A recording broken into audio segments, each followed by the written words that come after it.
Hello everyone, welcome to my channel CTET and KVS classes. Myself मौसमी।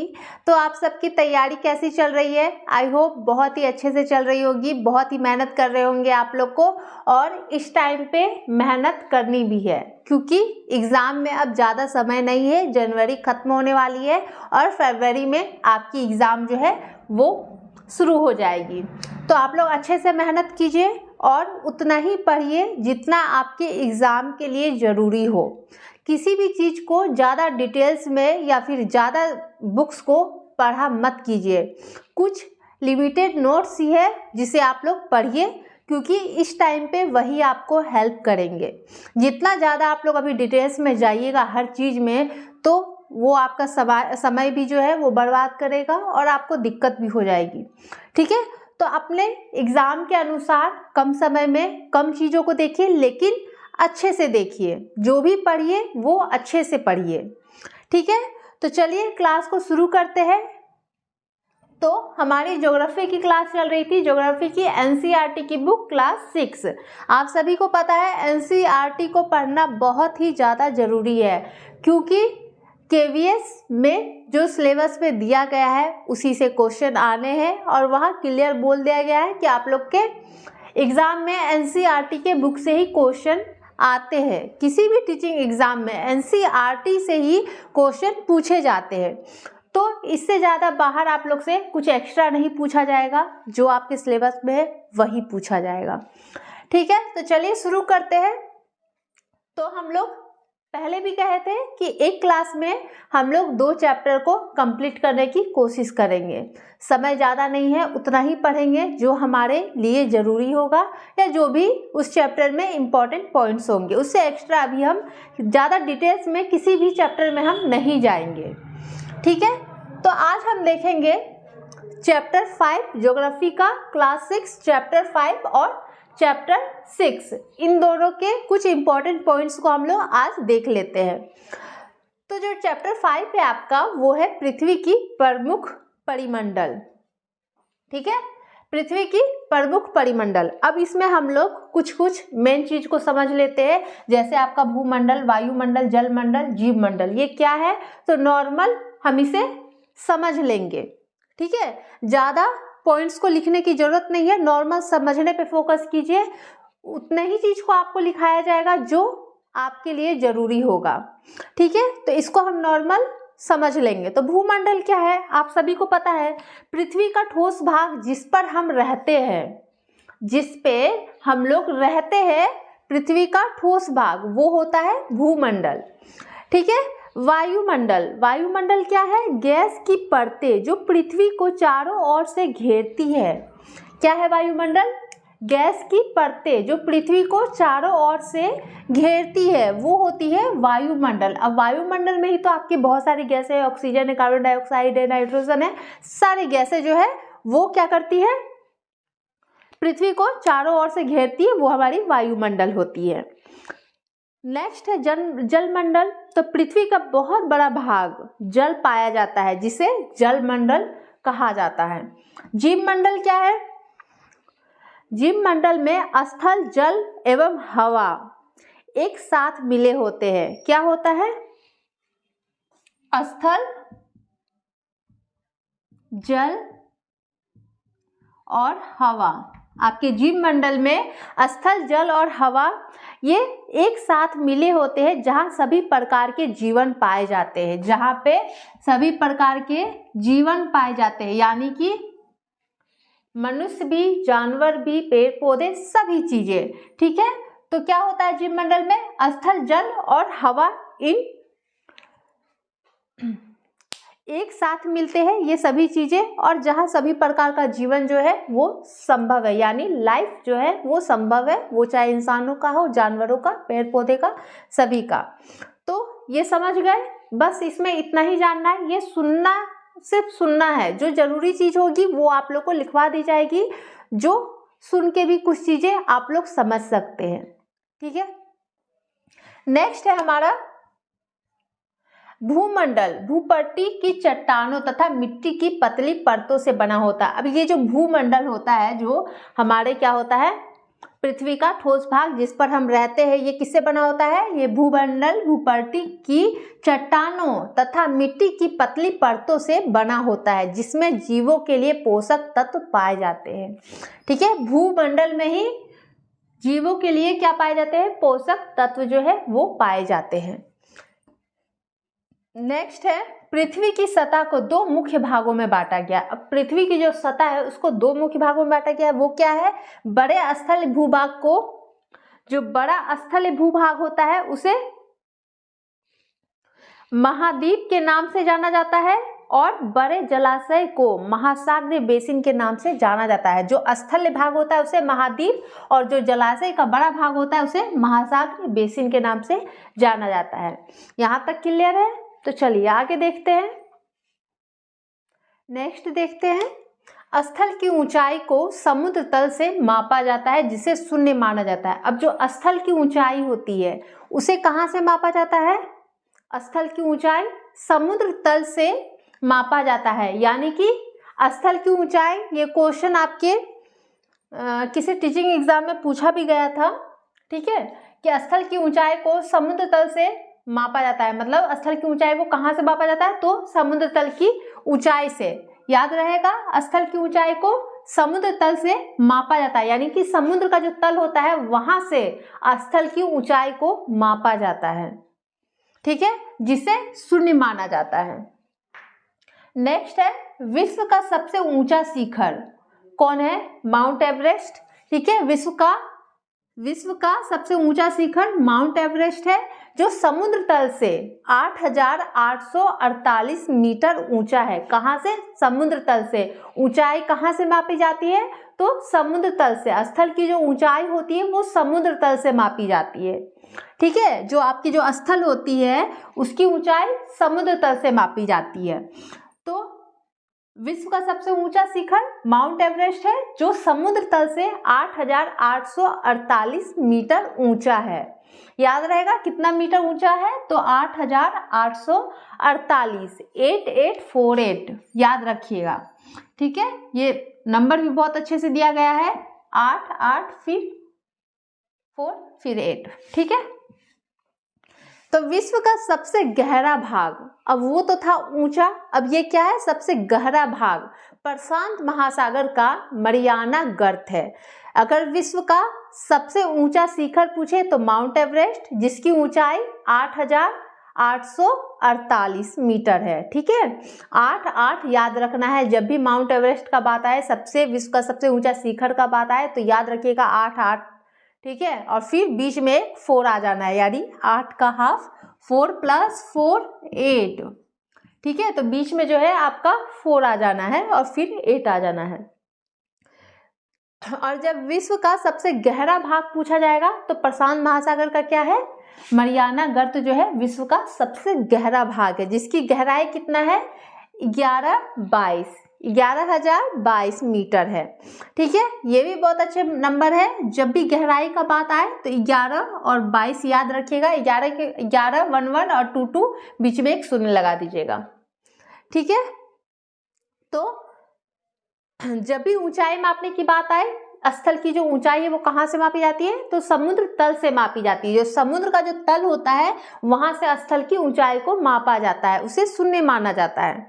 विश्व का सबसे ऊंचा शिखर तो माउंट एवरेस्ट। जब भी माउंट एवरेस्ट आए यानी विश्व का सबसे ऊंचा शिखर का बात आए तो याद रखिएगा 8 8 यानी कि 8,848 मीटर। ठीक है, और जब भी विश्व का गहरा भाग का बात आए, गहराई का बात आए, तब याद रखिएगा प्रशांत महासागर का मरियाना गर्त, जिसकी गहराई कितनी होगी? 11,022। याद रखिएगा 11,022 मीटर। क्लियर है यहाँ तक? आगे देखते हैं। नेक्स्ट देखते हैं, न्यूजीलैंड के एडमंड हिलेरी तथा भारत के तेंजिंग नार्ग सोरपा। ठीक है, तेंजिंग नार्ग सोरपा। न्यूजीलैंड के एडमंड हिलेरी और भारत के तेंजिंग नार्ग सोरपा 29 मई 1953 को पृथ्वी के सबसे ऊंचे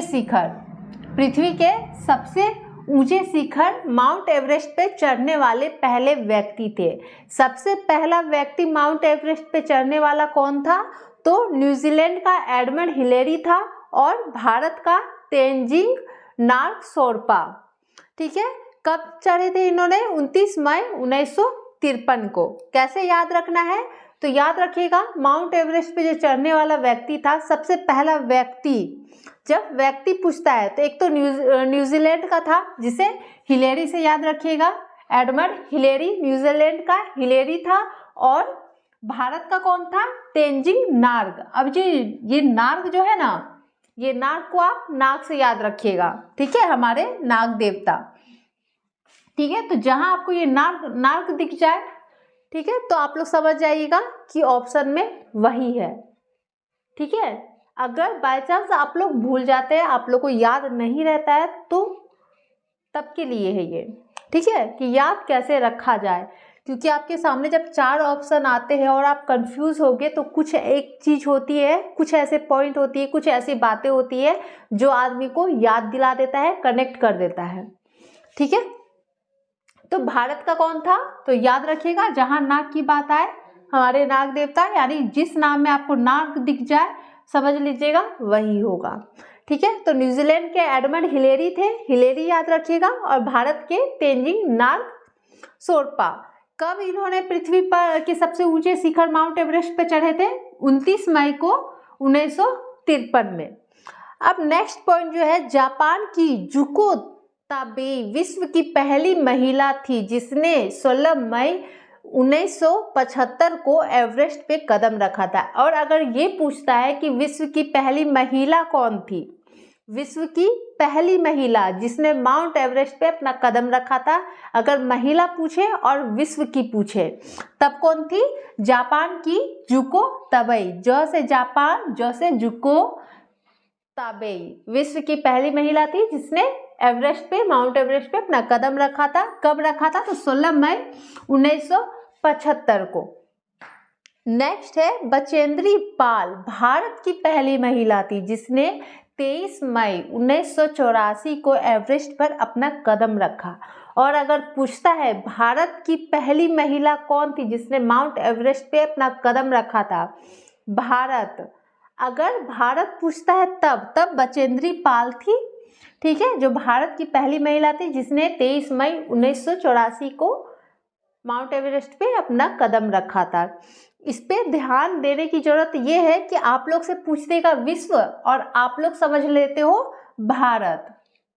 ठीक है, या आप लोग से पूछ दे भारत और आप लोग लगा दे। ज्यादातर चांस होता है कि आप लोग से विश्व पूछ दे और आप लोग भारत का करके आ जाते हो कि भारत की पहली महिला जो थी कौन थी जिसने माउंट एवरेस्ट पे चढ़ाई की, लेकिन पूछा क्या है? विश्व का पूछा है। ठीक है, तो इस चीज को ध्यान रखिएगा।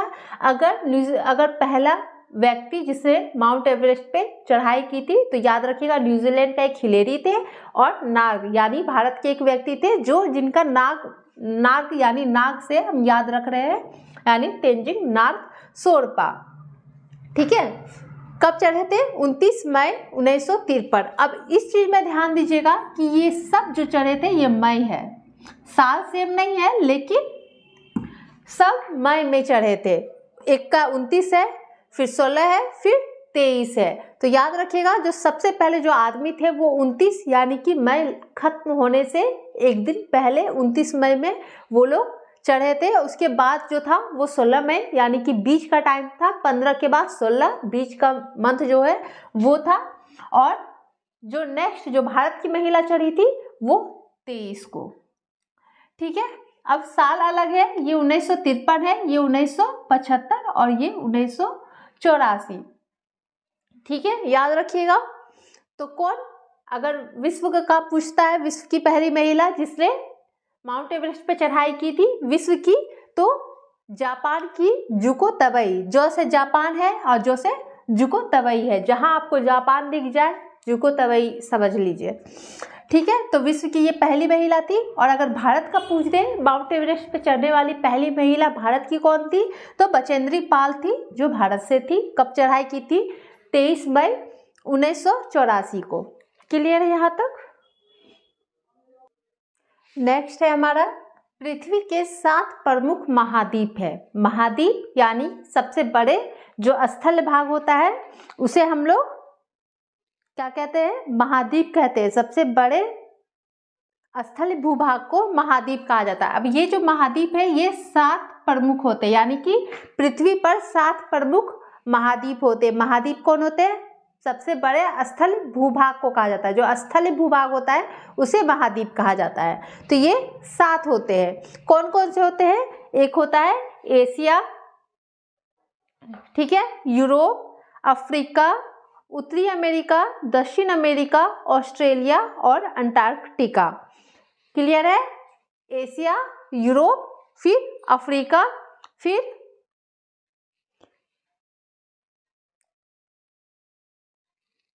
वन मिनट,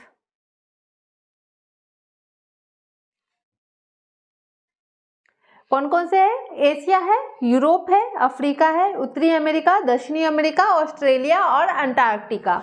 अब हम इसे एक एक करके समझते हैं, बस कुछ इंपॉर्टेंट पॉइंट्स को, ज़्यादा डिटेल्स में नहीं जाएंगे अभी।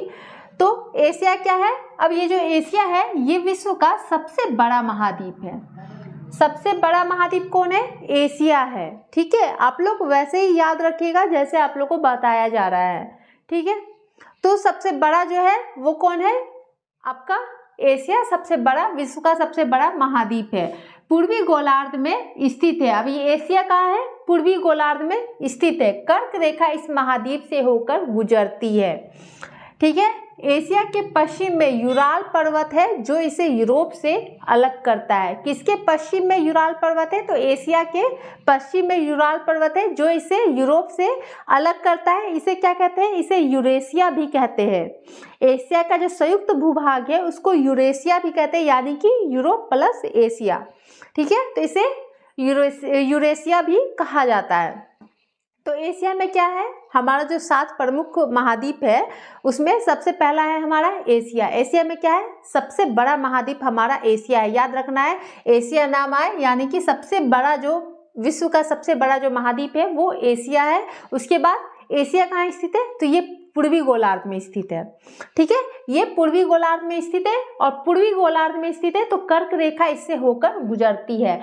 किस महाद्वीप से कर्क रेखा होकर गुजरती है? तो एशिया महाद्वीप से, जो सबसे बड़ा, विश्व का जो सबसे बड़ा महाद्वीप है उसी से होके कर्क रेखा गुजरती है। और कहाँ स्थित है? तो पूर्वी गोलार्ध में स्थित है। और एशिया के पश्चिम भाग में, पूरब में तो ये स्थित है। ठीक है, एशिया जो है ये पूर्वी गोलार्ध में स्थित है। और ये जो पश्चिमी में, यानी एशिया के पश्चिम में एक यूराल पर्वत है जो यूरोप को एशिया से अलग करता है। ठीक है, यूरोप को एशिया से अलग करता है। इसे यूरेशिया भी कहते हैं। इस एशिया के जो संयुक्त भूभाग है उसको यूरेशिया भी कहते हैं, यानी यूरोप और एशिया। अब आता है हमारा यूरोप। अब यूरोप जो है एशिया से बहुत छोटा है। ठीक है, यह महाद्वीप एशिया के पश्चिम में स्थित है। अब देखिए यहाँ पे समझ आ गया, एशिया के पश्चिम में स्थित है, यानी एशिया के पश्चिम में यूराल पर्वत है। कहाँ है? एशिया के पश्चिम में है यूराल पर्वत जो यूरोप को एशिया से अलग करता है। और एशिया के पश्चिम में ही यूराल पर्वत यूरोप को अलग भी कर रहा है, जो पश्चिम में है। और आपका यूरोप भी जो है एशिया के पश्चिम में है। ठीक है, यह महाद्वीप यूरोप एशिया के पश्चिम में स्थित है। आर्कटिक वृत्त इससे होकर गुजरता है। यूरोप से होकर कौन सा वृत्त गुजरता है? तो आर्कटिक वृत्त जो है वो यूरोप से होकर गुजरता है। याद रहेगा, एशिया जब भी नाम आए एशिया का, कोशिश कीजिए क्लास में ही सुन के दिमाग में सेट हो जाए। ठीक है, पहले तो हमने पढ़ा 7 महाद्वीप है। ठीक है, उसमें से सबसे पहले जो है वो एशिया है। एशिया है सबसे पहला है, सबसे बड़ा महाद्वीप है, विश्व का सबसे बड़ा महाद्वीप है। अब ये जो महाद्वीप है ये पूर्वी गोलार्ध में स्थित है। जो सबसे बड़ा होगा वो सबसे पहले पूरब, ठीक है, उसी का पूरब हो गया, यानी पूर्वी गोलार्ध में स्थित है। और कर्क रेखा जो आपका पूर्वी गोलार्ध में स्थित है उससे कर्क रेखा होके गुजरती है, यानी एशिया महाद्वीप से आपकी कर्क रेखा होके गुजरती है। अब ये तो पूरब में स्थित है, लेकिन पश्चिम में, अब एशिया के पश्चिम में यूराल पर्वत है जो यूरोप को एशिया से अलग करता है। ठीक है, अब कहाँ स्थित है यूराल पर्वत? एशिया के पश्चिम में। किसको अलग कर रहा है? यूरोप को। तो एशिया के पश्चिम में ही यूरोप आपका स्थित है। ठीक है, अब यूरोप में आर्कटिक वृत्त इससे होकर गुजरती है, याद रहेगा। एशिया से कर्क रेखा गुजरती है और यूरोप से आर्कटिक वृत्त जो है गुजरती है। नेक्स्ट देखते हैं, नेक्स्ट है हमारा अफ्रीका। अब अफ्रीका जो है ये विश्व का दूसरा सबसे बड़ा महाद्वीप है। पहला तो जो था एशिया था, अब एशिया के बाद दूसरा सबसे बड़ा महाद्वीप कौन है, तो वो है अफ्रीका। ठीक है, देखिए ध्यान दीजिएगा कि एशिया छोटा और अफ्रीका दोनों, एशिया पहला है और अफ्रीका जो है दूसरा सबसे बड़ा महाद्वीप है विश्व का। विषुवत यह 0 डिग्री अक्षांश इस महाद्वीप के लगभग मध्य से होकर गुजरती है। अब अफ्रीका के मध्य से होकर क्या गुजरती है, एशिया में तो हमने देखा कर्क रेखा गुजरती है, यूरोप में आर्कटिक वृत्त गुजरती है और अफ्रीका में क्या गुजरती है मध्य से, तो विषुवत वृत्त। ग्लोब है ये जो बीच का जो विषुवत वृत्त है वो अफ्रीका से होकर गुजरती है या 0 डिग्री अक्षांश इस महाद्वीप के लगभग मध्य भाग से होकर गुजरती है। बड़ा भाग उत्तरी गोलार्ध में स्थित है। अब अफ्रीका का जो बड़ा सा भाग है वो कहाँ स्थित है, तो उत्तरी गोलार्ध में स्थित है। सहारा का रेगिस्तान विश्व का सबसे बड़ा गर्म रेगिस्तान है जो अफ्रीका में स्थित है। सबसे बड़ा गर्म रेगिस्तान जो है, विश्व का सबसे बड़ा गर्म रेगिस्तान क्या है, सहारा का रेगिस्तान। सहारा का रेगिस्तान कहाँ स्थित है, तो अफ्रीका में। क्लियर है, अफ्रीका विश्व का दूसरा सबसे बड़ा महाद्वीप है। इससे विषुवत वृत्त और 0 डिग्री अक्षांश जो है इसके मध्य से होकर गुजरती है। अफ्रीका का अधिकतर जो भाग है वो उत्तरी गोलार्ध में स्थित है और सहारा सबसे गर्म, विश्व का सबसे गर्म रेगिस्तान जो है सहारा का रेगिस्तान जो अफ्रीका में स्थित है। तो याद रखिएगा सहारा का रेगिस्तान विश्व का जो सबसे गर्म रेगिस्तान है वो कहाँ स्थित है, तो अफ्रीका में है। नेक्स्ट है हमारा उत्तरी अमेरिका। अब ये जो है ये विश्व का तीसरा बड़ा महाद्वीप है। क्लियर है, विश्व का तीसरा बड़ा महाद्वीप है। यह दक्षिण अमेरिका से एक सक्रिय स्थल से जुड़ा हुआ है। उत्तरी अमेरिका जो है ये दक्षिणी अमेरिका से एक सक्रिय स्थल से जुड़ा हुआ है, जिसे क्या कहते हैं, जिसे पनामा जलसंधि कहते हैं। जो उत्तरी अमेरिका है दक्षिणी अमेरिका के एक सक्रिय भूभाग से जुड़ा हुआ है, ठीक है, स्थल से जुड़ा हुआ है जिसे पनामा जलसंधि, स्थल संधि, जल नहीं है ये स्थल है, स्थल भूभाग को महाद्वीप कहा जाता है। ठीक है, पनामा स्थल संधि कहा जाता है। अब ये जो है आपका उत्तरी अमेरिका जो है ये क्या है, ये पूरी तरह से उत्तरी और पश्चिमी गोलार्ध में स्थित है। उत्तरी अमेरिका कहाँ है, उत्तरी अमेरिका उत्तर में तो होगा ही, उत्तर एवं पश्चिम गोलार्ध में स्थित है। क्लियर है, तो विश्व का तीसरा सबसे बड़ा महाद्वीप है उत्तरी अमेरिका। नेक्स्ट है, चलिए दक्षिण अमेरिका ठीक से देख लेते हैं। दक्षिण अमेरिका दक्षिणी गोलार्ध में स्थित है। ठीक है, दक्षिण अमेरिका कहाँ है, दक्षिणी गोलार्ध में है। याद रहेगा जब भी दक्षिणी अमेरिका का नाम आए तो दक्षिण यानी कि दक्षिणी गोलार्ध में स्थित है।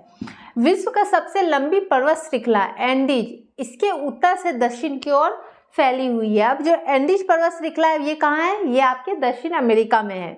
ठीक है, विश्व की सबसे लंबी पर्वत श्रृंखला एंडीज इसके उत्तर से दक्षिण की ओर फैली है।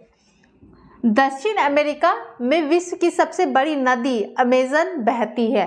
अब देख लीजिए दक्षिण अमेरिका में क्या है, एंडीज पर्वत, विश्व की सबसे लंबी पर्वत जो है एंडीज पर्वत वो आपकी दक्षिण अमेरिका में है और दक्षिण अमेरिका में विश्व की सबसे बड़ी नदी क्या, अमेजन, वो भी जो है आपकी दक्षिण अमेरिका में है। क्लियर है। नेक्स्ट है हमारा ऑस्ट्रेलिया, विश्व का सबसे छोटा महाद्वीप है। अब ये जो ऑस्ट्रेलिया है ये विश्व का सबसे छोटा महाद्वीप है। ठीक है, दक्षिणी गोलार्ध में स्थित है। ऑस्ट्रेलिया भी दक्षिणी गोलार्ध में स्थित है। यह चारों तरफ से महासागरों और समुद्रों से घिरा है। अब आपका जो ऑस्ट्रेलिया है ये चारों तरफ से महासागर और समुद्रों से घिरा है, इसीलिए इसे जो है द्वीप महाद्वीप कहा जाता है। ठीक है। ऑस्ट्रेलिया को द्वीप महाद्वीप कहा जाता है, क्यों? क्योंकि ये चारों तरफ से महासागर और समुद्रों से घिरा होता है। कहाँ स्थित है? तो ये दक्षिणी गोलार्ध में स्थित है। ऑस्ट्रेलिया सबसे छोटा महाद्वीप है। क्लियर है? दक्षिण अमेरिका दक्षिणी गोलार्ध में है। सबसे लंबी जो पर्वत श्रृंखला है एंडीज, वो आपकी दक्षिण अमेरिका में है। विश्व की सबसे बड़ी नदी अमेजन जो है वो भी आपकी दक्षिण अमेरिका में है। क्लियर है? नेक्स्ट देखिए अंटार्कटिका, ये कहाँ स्थित है? तो ये भी दक्षिणी गोलार्ध में स्थित है। ठीक है, कहाँ स्थित है अंटार्कटिका? दक्षिणी गोलार्ध में। दक्षिणी ध्रुव इस महाद्वीप के मध्य में स्थित है। अब अंटार्कटिका के मध्य में क्या स्थित है? तो दक्षिणी ध्रुव जो है इसके मध्य में स्थित है। यह हमेशा मोटी बर्फ की परतों से ढका रहता है। ये जो अंटार्कटिका है ये हमेशा मोटी बर्फ की परतों से ढका होता है। यानी जब मोटी बर्फ की परतों से ढका है यानी कि वहाँ रह पाना संभव नहीं है, वहाँ कोई निवास स्थल नहीं है। यहाँ किसी भी प्रकार का स्थायी मानव निवास नहीं है, यानी वहाँ अस्थायी मानव जो निवास है वो नहीं है। बहुत से देश के शोध केंद्र यहाँ स्थित है। अब अंटार्कटिका में बहुत सारे देश के जो शोध केंद्र है वो स्थित है, जिसमें भारत के भी शोध संस्था यहाँ है। अंटार्कटिका में भारत के शोध संस्था भी है, जिसका नाम क्या है? मैत्री और दक्षिण गंगोत्री। क्लियर है? एक बार फिर से समझ ले, हमने क्या पढ़ा था? हमने महाद्वीप पढ़ा था, यानी स्थल का एक बड़ा भूभाग है। ठीक है, तो कितने हैं? 7 है, जिसमें पहला जो है एशिया है, यानी कि विश्व का सबसे बड़ा महाद्वीप जो है वो है एशिया है। ठीक है, ये कहाँ स्थित है? तो ये पूर्वी गोलार्ध में स्थित है। कर्क रेखा इससे होके गुजरती है, और जब ये पूर्वी गोलार्ध में यानी एशिया जब पूर्वी गोलार्ध में स्थित है, यानी इसके पश्चिम में यूराल पर्वत है। यूराल पर्वत क्या? जो यूरोप को एशिया से अलग करता है। अब कहाँ स्थित है? तो पश्चिम में स्थित है। तो यानी आपका यूरोप जो है वो एशिया के पश्चिम में स्थित है। ठीक है, अब यूरोप के मध्य से क्या गुजरती है? तो आर्कटिक वृत्त जो है वो यूरोप के मध्य से गुजरती है। एशिया के मध्य से कर्क रेखा, यूरोप के आर्कटिक वृत्त। नेक्स्ट हमने पढ़ा था अफ्रीका। अफ्रीका जो है ये विश्व का दूसरा सबसे बड़ा महाद्वीप है, जिसके मध्य से विषुवत वृत्त यानी 0 डिग्री अक्षांश इस महाद्वीप के मध्य भाग से गुजरती है। अब अफ्रीका के मध्य से विषुवत वृत्त 0 डिग्री अक्षांश जो है वो इसके मध्य से होकर गुजरती है। एशिया के मध्य से कर्क रेखा, यूरोप के मध्य से आर्कटिक वृत्त और अफ्रीका के मध्य से विषुवत वृत्त, और 0 डिग्री अक्षांश जो है विषुवत वृत्त या 0 डिग्री अक्षांश जो है इसके मध्य से होकर गुजरती है। अब अफ्रीका जो है इसका अधिकतर यानी बड़ा भूभाग जो है वो उत्तरी गोलार्ध में स्थित है। अब जहां अफ्रीका का बात आ जाए, याद रखिएगा कि सहारा सबसे गर्म रेगिस्तान जो है, सहारा का रेगिस्तान विश्व का सबसे गर्म रेगिस्तान अफ्रीका में ही है। उसके बाद हमने पढ़ा उत्तरी अमेरिका, जो विश्व का तीसरा सबसे बड़ा महाद्वीप है। ठीक है, तो ये दक्षिण अमेरिका के एक सक्रिय स्थल से जुड़ा हुआ है। अब उत्तरी अमेरिका जो है ये दक्षिणी अमेरिका के एक सक्रिय स्थल से जुड़ा है, जिसे पनामा जल स्थल संधि कहा जाता है। ठीक है, ये महाद्वीप पूरी तरह से उत्तरी और पश्चिमी गोलार्ध में स्थित है, यानी उत्तरी अमेरिका याद रखिएगा उत्तरी गोलार्ध और पश्चिमी में स्थित है। अब नेक्स्ट क्या है हमारा? दक्षिणी अमेरिका। अब ये जो दक्षिणी अमेरिका है तो कहाँ स्थित होगा? तो दक्षिणी गोलार्ध में स्थित होगा। अब दक्षिणी में ही आपका उत्तरी अमेरिका में याद रखिएगा कि नहीं, दक्षिणी देखिए, दक्षिणी कहाँ है?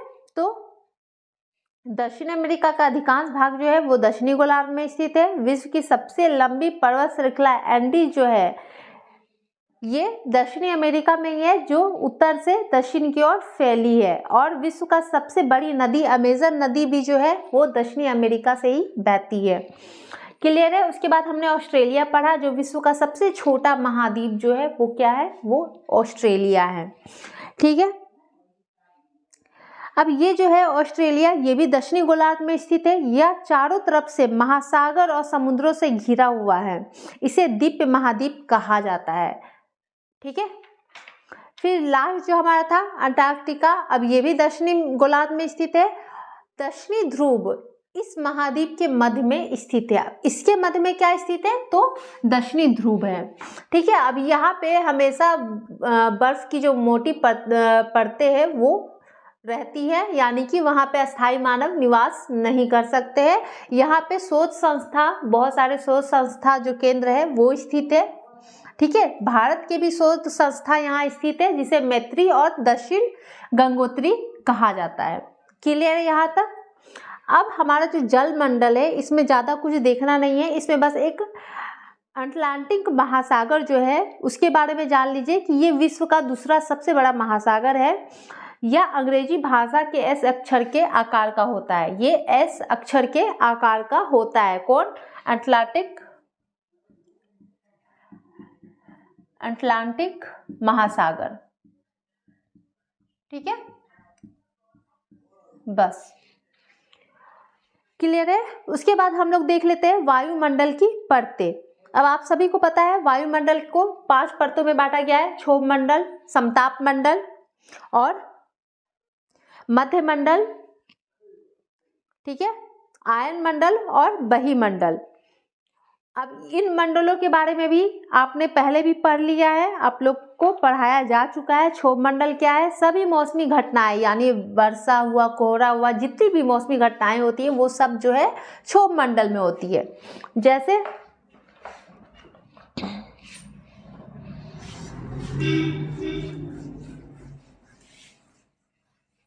क्या है, जैसे ये क्षोभ मंडल है। अब जितने भी मौसमी घटनाएं, यानी बारिश हुआ, कोहरा हुआ, ये सब, ये पृथ्वी धरती है, यहाँ पे समझ लीजिए आप लोग रह रहे हैं।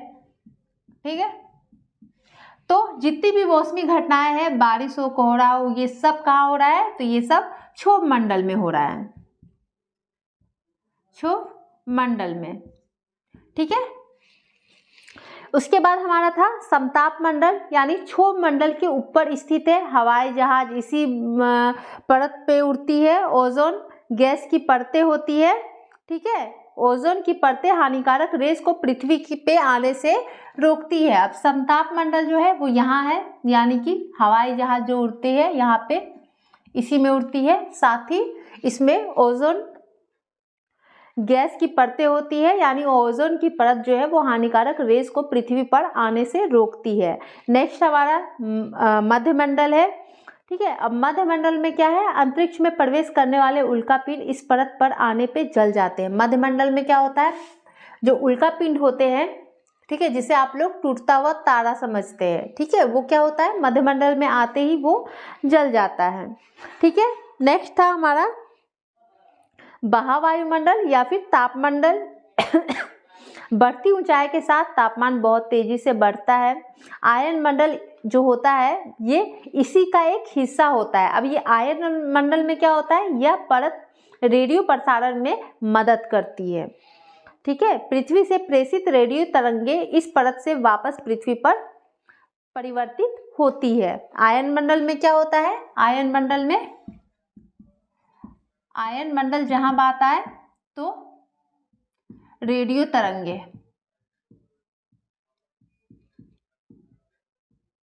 ठीक है, रेडियो तरंगे जाती है, फिर वहां से परिवर्तित होके वो वापस आती है। क्लियर है? ब्रह्मंडल जो है यह वायुमंडल के ऊपरी, सबसे ऊपरी परत है। इस परत में बहुत पतली हवा होती है, जैसे हीलियम और हाइड्रोजन। जो बहिमंडल होता है सबसे ऊपरी परत होता है। अब इसी मंडल में सबसे हल्की जो हीलियम और हाइड्रोजन है, सबसे हल्की पतली हवा, ठीक है, ये गैसें यहाँ पे अंतरिक्ष में तैरती है। क्लियर है? आप लोग की ये वायुमंडल की जो 5 परतें हैं इसकी एक क्लास भी कराई गई है। आप लोग डिटेल्स में जानना है तो उससे देख लो। ठीक है, अभी ज़्यादा टाइम हम इसमें नहीं लगाएंगे। तो नेक्स्ट हम लोग देख लेते हैं वायुमंडल मुख्यतः ऑक्सीजन एवं नाइट्रोजन का बना होता है। जो वायुमंडल होता है मुख्यतः ऑक्सीजन और नाइट्रोजन का बना होता है, यानी कि सबसे अधिक मात्रा में जो है ऑक्सीजन और नाइट्रोजन जो है वो वायुमंडल में पाई जाती है, जो कि साफ तथा शुष्क हवा का 99% भाग है। ठीक है, आयतन के अनुसार नाइट्रोजन जो है ये कितना है 78% है, ऑक्सीजन जो है वो 21% है, कार्बन डाइऑक्साइड, आर्गन और जो गैस है वो 1% है। क्लियर है? इसलिए कहा गया है वायुमंडल मुख्यतः ऑक्सीजन और नाइट्रोजन का बना है, क्योंकि सबसे अधिक मात्रा में जो है वो नाइट्रोजन और ऑक्सीजन पाई जाती है। ठीक है, अब जो कार्बन डाइऑक्साइड है बहुत कम मात्रा में है। कार्बन डाइऑक्साइड क्या है, बहुत कम मात्रा में है, लेकिन पृथ्वी द्वारा छोड़ी गई ऊष्मा को अवशोषित करती है। ये पृथ्वी द्वारा जो छोड़ी गई ऊष्मा है उसको अवशोषित करती है, जिससे पृथ्वी गर्म रहती है। यह पौधे की वृद्धि के लिए भी आवश्यक है। अब जो कार्बन डाइऑक्साइड है ये पौधे की वृद्धि के लिए भी आवश्यक है। ऑक्सीजन क्यों आवश्यक है? हमें जीवित रहने के लिए, सांस लेने के लिए हमें ऑक्सीजन चाहिए। कार्बन डाइऑक्साइड पौधे की वृद्धि के लिए आवश्यक है, और जो नाइट्रोजन है ये प्राणियों के वृद्धि के लिए आवश्यक है। क्लियर है? ऑक्सीजन सांस लेने के लिए आवश्यक है, नाइट्रोजन प्राणियों की वृद्धि के लिए आवश्यक है, और कार्बन डाइऑक्साइड पौधे की वृद्धि के लिए आवश्यक है। क्लियर है? तो आपका ये जो चैप्टर 5 है ये कंप्लीट हो गया है। नेक्स्ट डे हम लोग चैप्टर 6 को करेंगे, क्योंकि ये कुछ चैप्टर जो है वो बहुत ही बड़ी है, जिसमें कुछ चीज़ों को जानना बहुत ज़्यादा ज़रूरी हो जाता है। तो वीडियो पसंद आई हो तो वीडियो को लाइक कर दीजिएगा, चैनल को सब्सक्राइब कर लीजिएगा। Thank you.